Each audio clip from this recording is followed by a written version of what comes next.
Hi, welcome to our course on machine learning. And here we're going to talk about um, the second part of recommendation systems. In this section, we're going to finish our metrics factorization model. We're going to talk about gradient descent with momentum and regularization. And then we're going to talk briefly about implicit feedback. So, so we have this model that we discussed in a previous video. So this is a metrics factorization model. Here we have yij hat, which is the prediction of the rating that a user I will give to an item j. And in our model, we have a dot product between two vectors, ui and bj. So ui is a vector that represents the user I, and vj is a vector that represents the user j. And our simple model takes the predicted rating to be the dot product between that vector ui and the vector vj. So how many parameters do we have here in this model? Notice that we have nu users. So if we think about how many parameters do we have for users, we have nu times k, because each vector has size k. Okay, k could be 3, could be 10, could be 100. That is a hyperparameter of the model. And then we have nm items, and also each vector for each item has size k. So we have nm times k parameters for items. So in total, we're going to have k times n sub u plus n sub m parameters. How can we learn these parameters? So the first thing that we do a lot in machine learning is to define some kind of error function or cost function, a loss function also. And in this case, what we're going to do is we're going to try to solve a regression problem. Now, a regression problem, we're going to try to solve it with respect to the ratings that we have in our training data. So we're going to be summing over ratings I, j that are present in our training data. So if we have a rating yij for item I and from item j and user I, we're going to use those ratings in our loss function. So we're going to take the average square error yij minus ui times vj, and that's going to be our error function. Here n is the number of ratings in our training data, training set, and rij is 1 if user I has rated time item j and 0 otherwise. So basically what we're saying here is we're just really summing over the elements yij that are present in our training data. Okay, so what we're going to do is that we're going to try to minimize this cost or loss function on our training data. Okay, so we're going to try to optimize ui and vj such that this sum here is minimized. So more precisely, this is what we're doing. So we are minimizing over ui and vj, ui for every user I and vj for every item j over all our training data. So how do we solve this problem? So one easy way to solve this problem is to use gradient descent. So we know that gradient descent is an approximate algorithm for optimization, and it's an iterative algorithm that finds the minimum of a function. Could be a local minimum, maybe it's not a global minimum, but it works pretty well in practice. So we talked about this notation before, but just remember that we have our error function e, which is a function of our parameters w1, wn. And we have the gradient of e, which is the partial derivative of e, this cost function or loss function, with respect to every parameter. So an gradient descent, what we do is that we start our model with some random initialization, and then iteratively we're going to take a small step in the direction of minus the gradient. So in this case, it's gonna be at every iteration we are gonna do W is gonna become W minus the learning rate times the gradient. Okay, so gradient descent sometimes tends to oscillate a lot, especially when you have cost functions that look kind of like this, kind of ellipsoidal, in ellipsoidal ways. So tends to oscillate a lot. So next we will be talking about something called gradient descent with momentum. In gradient descent with momentum, what we try to do is to avoid this oscillation by taking an average to all the previous momentum that have been. So basically, instead of just taking the gradient, we're going to take an exponential average of the gradient. Okay, so gradient descent with momentum seems kind of weird, but it's not very weird. The way to think about it is that you have a vector v, and that vector v is going to be used in gradient descent. So instead of using minus the gradient, we're going to use minus v. And what v is a moving average of the gradient. So what we're doing here actually is to smooth the gradient a little bit so that it doesn't oscillate as much. And also we're going to be using previous batches as well. So that also in a way regularizes the gradient as well. So it's not very difficult. So the main idea here is that we are smoothing the gradient a little bit by using this moving average of the gradient instead of the gradient itself. And then that's it. So we start our vector v, our moving average, in 0. And then we start taking, so the new v is going to be beta times v plus 1 minus beta times the gradient. And that is a moving average of the gradient. And then instead of using the gradient, we're going to use this vector v. Okay.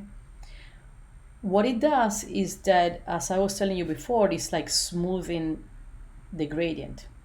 So by using a stochastic gradient descent with momentum, we're able to use slightly larger learning rates, and we're able to just converge faster to the minimum. So there are other things that we also do to matrix factorization. So similarly to what we did in regression, we can take L1 or L2 regularization. And that would mean that instead of optimizing the loss function, we add a penalty to the loss function, which is the norm of the parameters. That norm could be the absolute norm, and that would be an L1 regularization, or it could be the square norm, and that would be an L2 regularization. And if you remember, lambda here is a hyperparameter. So lambda is something that you will find using your validation set. And lambda is basically trying to figure out the trade-off between regularization and the loss function. It's basically how much do you want to regularize this loss function. And again, the way to figure out the right value of lambda is by using a validation set. Well, next I want to chat briefly about implicit feedback. So far we have been talking mostly about ratings. So for example, ratings of like 1, 2, 3, 4, 5. Maybe when you rate a movie in Netflix, you give it a number, right? But that data is often not available. So basically, sometimes instead of using ratings, we use something called implicit feedback, which we're going to talk about right now. So Explicit feedback is exactly when you go to Netflix and say, I really like this movie, I'm gonna give it a 5. Or I didn't like this movie and I'm gonna give it a 1. Or I kind of liked it, I'm gonna give it a 4. So that is like explicit ratings. So the issue with explicit ratings is that I am super lazy and I just don't like to rate anything. I am not even sure how many ratings I have on Netflix. And I watch Netflix movies, you know, from time to time. So, but I just don't like to rate any of them. But I do watch movies, and Netflix could learn about my preferences by just looking at what I am watching. And that is called implicit ratings. So in some ways, I am watching certain movies, I'm deciding to watch certain movies, and that is a signal that Netflix could use to understand more about my preferences. So, and there is a lot more of this implicit rating or implicit feedback than there is of explicit feedback. There are also some other issues with implicit versus explicit feedback. For example, maybe users that are happy to give explicit feedback have certain biases. They are different than the users that decide not to give explicit feedback. There are maybe issues with what type of movies we want to give explicit feedback to. Maybe I don't want to rate kind of a comedy, even if I enjoy that comedy very much. But kind of happy to rate a documentary because I believe that documentaries are something more worth watching. So there are different issues with this different type of data, and the answer at the end of the day is that we're going to use both of them, right? So we're going to use explicit ratings, and if we have, we're also going to use implicit ratings. Yeah, so the issues with implicit feedback is that often you don't have negative feedback. So if you are Netflix and you see the movies that I watch, you just know that I like these movies, that I watch them, but that's basically just like a 1. Okay, so she watched the movie and we don't know exactly how much she liked it, but she just watched the movie. But there is nothing like negative. So like I don't have a movie that I there are a bunch of movies that I didn't watch, but that doesn't mean I don't like them. I may not even know they existed. I may haven't found them on Netflix to watch, right? So in a way, there is no, it's asymmetric. That in a regular explicit feedback, there is a number 1, 2, 3, 4, 5, right? So you have like a regression to make here. But in the implicit feedback, we just have like say ones. We don't have zeros. Um, so what do we do about that? So there are different things you could do. So these are my real examples here. So I have users A, B, C, and D, and I have a bunch of movies here. I have Harry Potter 1, Harry Potter 2, Harry Potter 3, and another 4 movies that I have. So, and I have user A watch the first movie, and then you watch movie TW and movie SW1. Okay, and then I have user B watch movie Harry Potter 1 and Harry Potter 2 and Harry Potter 3 and so on. So what we're gonna do is that we're gonna put a 0 everywhere that a user watch a movie. Okay, and we're gonna leave an empty everywhere that we don't have signal. We don't know if we don't have data about the user watching the movie. So how do we get to be able to optimize? We need to get some negative. We need to get some zeros to, for example, do some kind of logistic regression. So one way is that we say, well, everything that is not a 1 is a 0. Okay. Another possibility is that I say, well, instead of taking everything as a 0, Remember, like these ratings are pretty sparse, right? So the ones are gonna be just kind of 1% of all of the whole metrics, right? So instead of taking everything to be a zero, another thing I can do, I can randomly sample zeros. And this is called negative sampling. So yeah, so what are we going to optimize here? So we can do different things, and one thing we could do is just what we did before, basically do a regression over all IIJs that I have in my training data. In this case, for example, that the matrix has a bunch of zeros, we just optimize over all IIJs. Okay, so that's when the matrix are actually either have ones or zeros. Then we sum over all IIJ.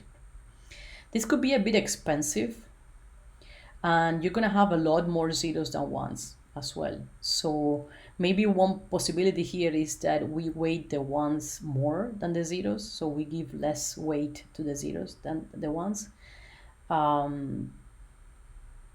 Yeah, so that's kind of one possibility. So in the next possibility, we are sampling zeros. And there are different ways in which people sample zeros. One possibility is you say, well, I am just going to sample as many zeros as ones that I have.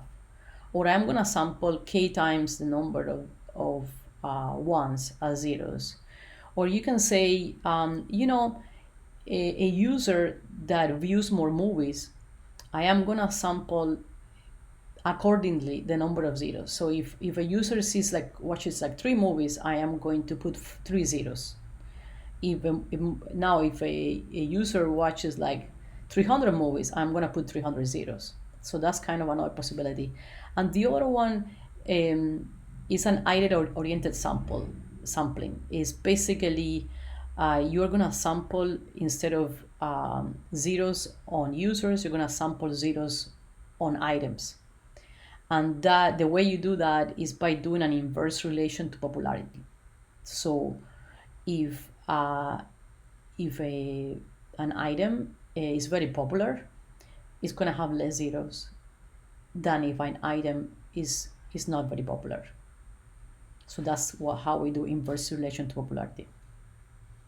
So these are some ways in which you can sample zeros, and it's not clear exactly what's the best way, so you can try different things.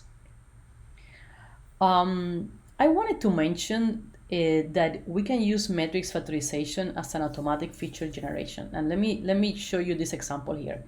So this is actually an example of a data challenge from TripAdvisor.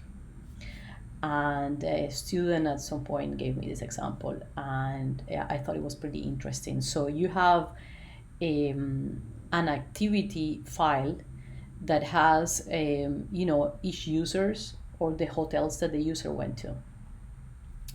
You have a user file in which we have the user ID, the ID of the continent that user comes from, and whether the user is male or female.